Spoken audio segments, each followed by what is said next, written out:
Hello everyone, मैं हूं doctor शिखा और आपका स्वागत है मेरे यूट्यूब चैनल पे। तो आज इस वीडियो में मैं आपके साथ डिस्कस करूंगी ब्लड प्रेशर की होम्योपैथिक दवाएं। आप इस मेडिसिन को लेकर अपना ब्लड प्रेशर जो है वो कुछ ही महीनों में कम कर सकते हैं। इस वीडियो को अंत तक ज़रूर देखें, ये वीडियो बहुत इन्फॉर्मेटिव होने वाली है। और अगर आप मेरे चैनल पे नए हैं तो नीचे दिए गए सब्सक्राइब बटन को क्लिक करके मेरे चैनल को सब्सक्राइब कर लीजिए, ताकि ऐसी और इन्फॉर्मेटिव वीडियोस जो है उसकी नोटिफिकेशन टाइम टू टाइम आपको मिलती रहे। तो चलिए स्टार्ट करते हैं। सबसे पहले समझते हैं कि ब्लड प्रेशर होता क्या है। तो जब भी हमारा जो ब्लड होता है वो हमारे आर्टरीज से पास करता है, नसों से पास करता है, तो वो एक प्रेशर के थ्रू पास करता है, फोर्स लगाता है, उसको हम बोलते हैं ब्लड प्रेशर। जब भी हमारा हार्ट जो है वो पंप करता है ब्लड को, तो ये प्रेशर जो है सबसे ज़्यादा उस टाइम पे रहता है और इसको हम सिस्टोलिक ब्लड प्रेशर के नाम से जानते हैं।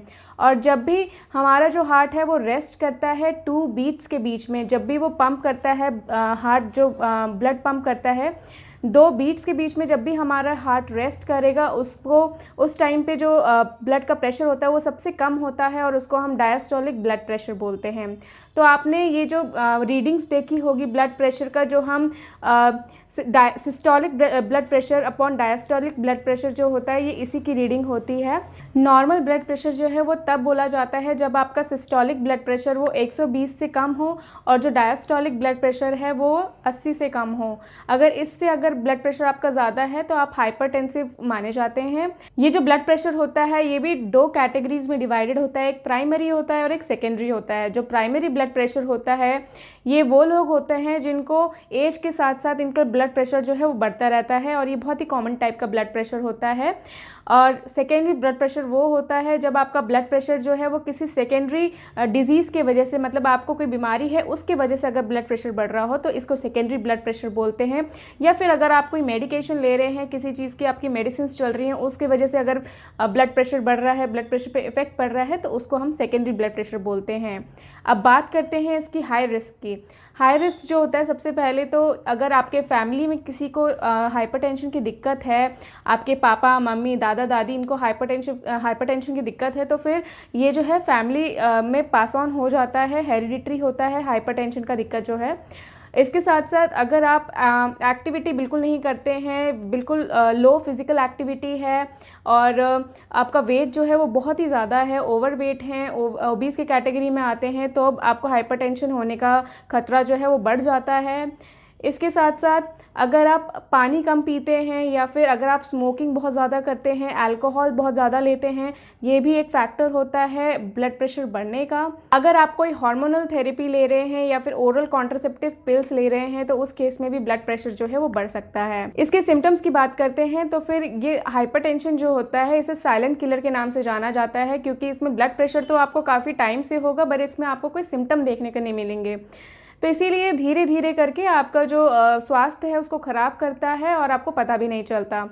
कुछ लोग होते हैं जिनमें अगर बीपी जो है वो जो डायस्टोलिक बीपी है वो 90 से ऊपर चला गया अगर, तो उन लोगों में कुछ सिम्टम्स देखने को मिलते हैं, जैसे कि उनको हाथों में पैरों में स्वेलिंग हो सकती है, रिपीटेड जो है एपिसोड्स हो सकते हैं नाक से ब्लीडिंग होने का, या फिर रिपीटेड एपिसोड हो सकते हैं मॉर्निंग हेडेक होने का, सुबह उठते ही आपका जो हेड है वहाँ पे दर्द होता है अगर। तो ये कुछ सिम्टम्स होते हैं जो कि आपको बीपी के केसेस में देखने को मिल सकते हैं। अगर आप ये बीपी की जो प्रॉब्लम है इसको सॉल्व नहीं करते हैं, अपने डाइट में सुधार नहीं करते हैं, अपने लाइफस्टाइल में सुधार नहीं करते हैं और अगर ये बढ़ता रहा तो फिर ये आगे जाके बहुत सीरियस कॉम्प्लिकेशंस क्रिएट कर सकता है, जैसे कि इसमें हार्ट अटैक के चांसेस बढ़ जाते हैं, स्ट्रोक के चांसेस बढ़ जाते हैं, यहाँ तक कि हार्ट फेलियर, किडनी फेलियर जैसी प्रॉब्लम्स भी हो सकती है। मेडिसिन बताने से पहले कुछ टिप्स जिससे कि आप अपनी जो बीपी की दिक्कत है उसे कम कर सकते हैं। जिनको हाल ही में बीपी की दिक्कत हुई है वो लोग बिना मेडिसिन के भी ये जो प्रॉब्लम है उसको कम कर सकते हैं। कैसे? वो अपनी लाइफस्टाइल को सुधार करके, अपना अच्छा खान पान करके। सबसे पहले तो आपको एक्सरसाइज जो है करना वो बहुत ज़रूरी है। आप डेली जो है 20 से 25 मिनट की एक्सरसाइज हफ्ते में 5 दिन ज़रूर करिए। इसके अलावा जो खाना पीना है उसमें आप ऑयली चीज़ें जो हैं वो बहुत कम कर लीजिए और फल और सब्जियां जो हैं उसको आप ज़्यादा क्वांटिटी में लें। पानी अच्छी अमाउंट में लें, और जो होल ग्रेन्स होते हैं, जो सिंपल कार्बोहाइड्रेट्स होते हैं, जैसे कि वाइट चीनी हो गई, आटा हो गया, जो रिफाइंड फ्लावर होता है, इन सब को आप अवॉइड करके आप होल ग्रेन्स लें जो कॉम्प्लेक्स कार्बोहाइड्रेट है। इससे आपके शरीर में फाइबर भी जाएगा, आपको जल्दी भूख भी नहीं लगेगी, और जो आपका बैड कोलेस्ट्रॉल है वो नहीं बढ़ेगा। तो आप ये कर सकते हैं। इसके अलावा एक प्रॉपर स्लीप लेना भी बहुत ज़रूरी है। अगर आपको नींद नहीं आती तो फिर ये भी एक कॉज हो सकता है कि आपका ब्लड प्रेशर है वो बढ़ रहा है। तो इसीलिए प्रॉपर नींद का होना ज़रूरी है। आप इसके लिए ब्रीदिंग एक्सरसाइजेस कर सकते हैं, मेडिटेशन कर सकते हैं, जो कि एक अच्छी नींद लाने में बहुत हेल्प करती है। इंसोम्निया पे मैं ऑलरेडी एक वीडियो बना चुकी हूँ, आप जाके चेकआउट कर सकते हैं। अगर आप स्मोकिंग करते हैं तो उसे बिल्कुल बंद कर दीजिए। अगर आप अल्कोहल लेते हैं बहुत ज़्यादा तो उसे थोड़ा कट डाउन कर दीजिए। इसके अलावा अगर आपकी एज जो है वो 40 से ऊपर है तो फिर अब से आप एक रूटीन बना लीजिए कुछ महीनों में अपना ब्लड प्रेशर जो है वो चेक करने का, क्योंकि इसके बाद जो ब्लड प्रेशर के चांसेस है बढ़ने के वो बढ़ जाते हैं एज के साथ साथ। इसीलिए एक चेक होना बहुत ज़रूरी है। तो ये बात हो गई इसके प्रिवेंशन की। अब बात करते हैं मेडिसिन की कि आप होम्योपैथिक मेडिसिन से कैसे इसको प्रिवेंट कर सकते हैं। इस वीडियो में मैं आपको 3 मदर टिंचर का कॉम्बिनेशन बताऊंगी प्लस एक मेडिसिन बताऊंगी जो कि आपको इस कॉम्बिनेशन से पहले स्टार्ट करनी है। तो सबसे पहली मेडिसिन है लेकेसिस। लेकेसिस आपको 1 mg की डोज में 1 डोज ही लेनी है सुबह खाली पेट, और जिस दिन आप ये मेडिसिन लेंगे उस दिन आपको ये मदर टिंचर जो आगे बताने वाली हूँ मैं वो आपको नहीं लेनी या कोई और दवाई नहीं लेनी है। अगले दिन से आपने जो मदर टिंचर अभी मैं बताऊंगी वो स्टार्ट करने हैं। तो इसमें सबसे पहला मदर टिंचर है वो है ग्लोनाइनम मदर टिंचर। तो ग्लोनाइनम जो है ये अगर आपको हेडेक बहुत ज़्यादा रहता है, आपको दिल धड़कने की बहुत ज़्यादा प्रॉब्लम होती है, पैल्पिटेशन की दिक्कत होती है, यहाँ तक कि इतने ज़ोरों से दिल धड़कता है कि आप उसको कानों से भी सुन सकते हैं, ऐसी अगर प्रॉब्लम है तो फिर ये मेडिसिन इसमें बहुत अच्छा काम करती है। अगर आपके सर्कुलेशन में कोई प्रॉब्लम आ रही है, इरेगुलरिटी आ रही है, तो ये उसको करेक्ट करती है। अगर आप एक महिला हैं और आपके अगर मेंसेस जो हैं वो किसी कारण सप्रेस हो गए हैं, बंद हो गए हैं, या फिर आप मेनोपॉजल स्टेज में हैं और अगर आपको बीपी की दिक्कत साथ में रहती है तो फिर उस केस में बीपी की दिक्कत को कम करने में मदद करता है।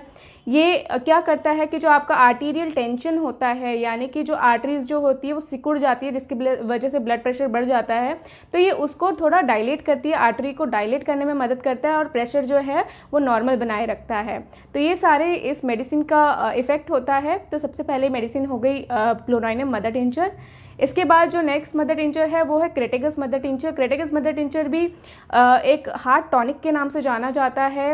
इसमें एक सॉल्वेंट पावर होती है, यानी कि जो आपकी नसों में चर्बी जमा हो जाती है या फिर कुछ डिपॉजिट्स जमा हो जाते हैं जिससे कि आपकी आर्टरीज जो है वो नैरो होना शुरू हो जाती है, तो उसको ये डिज़ोल्व करती है।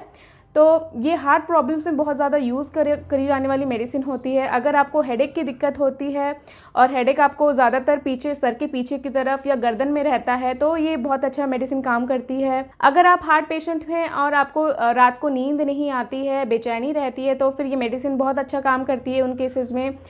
और इसके अलावा आपको अगर ज़रा सा भी काम करने में, ज़रा सा भी चलने में बहुत ज़्यादा आपकी सांस फूलती है, ब्रेथलेसनेस रहती है, तो फिर ये मेडिसिन बहुत अच्छा काम करती है।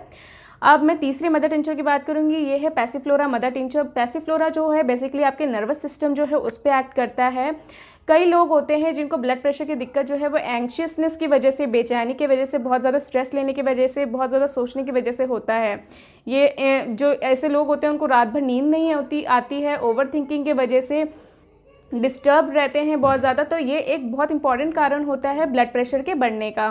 तो इस केस में आप ये जो मेडिसिन है वो ले सकते हैं। आप ये मेडिसिन जो है वो 2 तरीके से ले सकते हैं, या तो आप इन जो भी मदर टिंचर्स मैंने बताए हैं उसको आप इक्वल क्वांटिटी में मिक्स कर लीजिए एक बॉटल, ग्लास की बॉटल में, और इसकी आप 15 बूंदे जो है 1/4 कप पानी में डाल के ले सकते हैं दिन में 3 बार।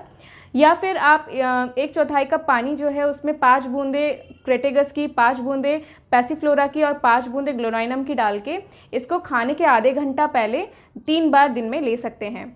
तो आप इसी तरह इस मेडिसिन को 2 से 3 महीने यूज़ करके देखिए, आपका ब्लड प्रेशर जो है उसमें ज़रूर असर पड़ेगा इस मेडिसिन से। और इन सब टिंचर्स के शुरू करने से पहले आपको एक डोज जो है वो लेकेसिस 1 mg की लेनी है सुबह खाली पेट, और उस दिन आपको ये कोई मेडिसिन नहीं लेनी है, उस दिन सिर्फ आपको लेकेसिस ही लेनी है। तो ये था मेरा एक छोटा सा वीडियो जिसमें मैंने आपको ये ब्लड प्रेशर की मेडिसिन बताई हैं, आप इसे किस तरह काम कर सकते हैं। इन दवाइयों के साथ साथ आप अपने लाइफस्टाइल को थोड़ा चेंज करिए, खाने पीने में थोड़ा चेंज करिए, आपको ज़रूर बीपी की प्रॉब्लम से आपको रिलीफ मिलेगा। तो मिलती हूँ आपसे अगली वीडियो में और इन्फॉर्मेटिव कंटेंट के साथ। Till then goodbye, stay healthy, stay aware.